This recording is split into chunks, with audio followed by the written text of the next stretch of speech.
How everyone, Nifty का analysis देख लेते हैं। कल वीकली एक्सपायरी है निफ्टी की, तो क्या डायरेक्शन रहेगी, क्योंकि मार्केट में कहीं ना कहीं ये जो दिन देख रहे हो आप मंडे का, ये मुझे थोड़ा अनयूजुअल एक्टिविटी दिखी है मार्केट में, जो कि एक्सपेक्टेड नहीं थी मुझे। यहाँ पे प्राइस एक्शन के हिसाब से आज के दिन ये बाइंग एक्सपेक्टेड नहीं थी। क्यों, मैं आपको बताता हूँ। देखिए, बहुत क्लियर स्ट्रक्चर था मार्केट का। मार्केट यहाँ पे कंटिन्यूसली निफ्टी गिरा था, यहाँ से एक अच्छा स्ट्रक्चर बनाते हुए ऊपर के साइड क्लोजिंग थी।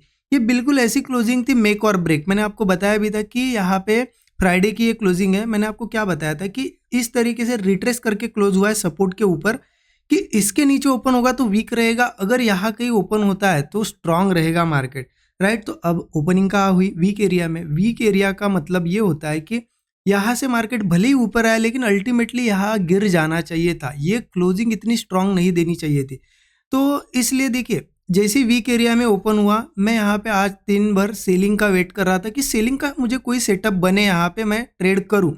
लेकिन आप देखो, मॉर्निंग में यहाँ से पहले ओपन होते से ही गिरा मार्केट, ठीक है। लेकिन यहाँ हम सेल नहीं कर सकते थे क्योंकि कोई स्ट्रक्चर या फिर कोई सेटअप नहीं था, राइट।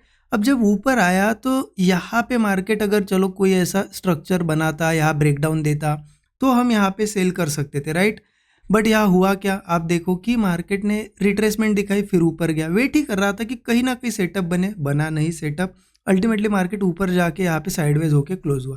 तो पूरे दिन भर कोई अच्छा सेटअप यहाँ पे बन नहीं पाया। लेकिन अब देखिए, ठीक है, मार्केट वीक एरिया में ओपन हुआ, सेलिंग का कोई सेटअप नहीं बना, कोई बात नहीं यहाँ पे। लेकिन अब मार्केट ने जो क्लोजिंग दी है ना, वो थोड़ी कंफ्यूजिंग है, क्योंकि वीक एरिया में था तो प्राइस एक्शन के हिसाब से कहीं ना कहीं सेलिंग ही आनी चाहिए थी। अभी इतनी स्ट्रॉन्ग क्लोजिंग है तो यहाँ पे हम इसको इग्नोर भी नहीं कर सकते थे, राइट। तो अब यहाँ क्या करना है, हमें कल के दिन इस क्लोजिंग के बेस पे ही ट्रेड प्लान करने होगी, क्योंकि अब सेलिंग के लिए लेवल नहीं बन जाएगी।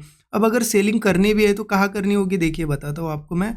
23,470 लेवल पकड़ लो। मतलब ये जो यहाँ पे ओपनिंग हुई थी आज की, ये जो मंडे की ओपनिंग है, इसके नीचे जब ट्रेड करने लगेगा तब यहाँ पे हम सेल कर सकते हैं। तो इसलिए लेवल आपको बताता हूँ 23,470 वगैरह लेवल हम यहाँ पे कंसिडर कर सकते हैं। जब ये यहाँ पे मार्केट फिर से 23,470 के नीचे आएगा, ठीक है। अब देखिए, इस क्लोजिंग के हिसाब से तो हो सकता है गैप अप भी हो या फिर फ्लैट ओपन हो, गैप डाउन के चांसेस कम लग रहे हैं।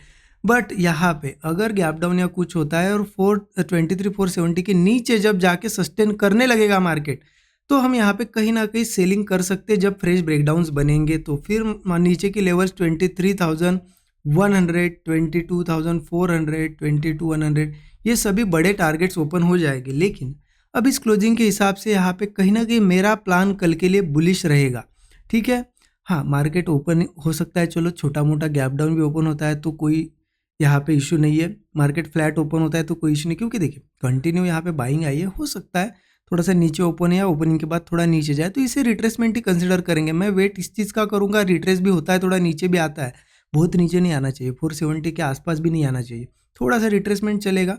यहाँ पे सपोर्ट बनने का वेट करूंगा। जैसे ही कोई सपोर्ट बनता है और होल्ड कर जाता है मार्केट इस सपोर्ट को और ब्रेकआउट बनाता है, तो मैं यहाँ पे कॉल साइड का ट्रेड प्लान करने के लिए रेडी हूँ।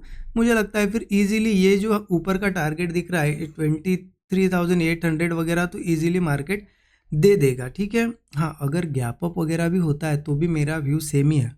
गैप अप के बाद मैं बुलिश ही ट्रेड प्लान करूँगा। लेकिन देखिए, गैप अप के बाद क्या होता है, सिनेरियो चेंज हो जाता है। ऑलरेडी बुलिश है, फिर गैप अप हो गया, तो इसका मतलब ऐसी स्ट्रेंथ है मार्केट में, सीधा ऊपर नहीं जा सकता ना।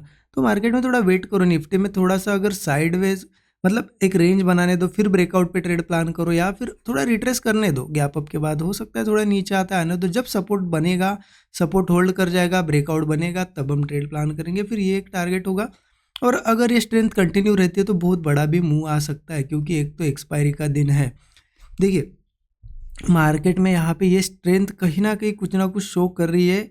ये अचानक से आई है स्ट्रेंथ, तो मुझे लगता है, मैं ये नहीं कह रहा हूँ कि यहाँ से रिवर्स ही हो जाएगा, लेकिन ये स्ट्रेंथ हो सकता है कुछ 1-2 दिन 4 दिन ऐसा कंटिन्यू भी हो अभी का मार्केट देख के। हाँ, अगर कल गैप डाउन या कुछ होता है, पूरा सिनेरियो चेंज हो जाएगा, तो हमें पता है फिर गैप डाउन के बाद कहाँ पे हमें कौन सी लेवल पे कैसे ट्रेड प्लान करना है। मैंने आपको सभी चीज़ें बता दी है, राइट। और बाकी जो भी सेटअप वगैरह बनेगा मैं शेयर कर दूंगा स्टूडेंट ग्रुप में। अच्छा लगा होगा एनालिसिस, जरूर कमेंट में बताइएगा। Thank you so much.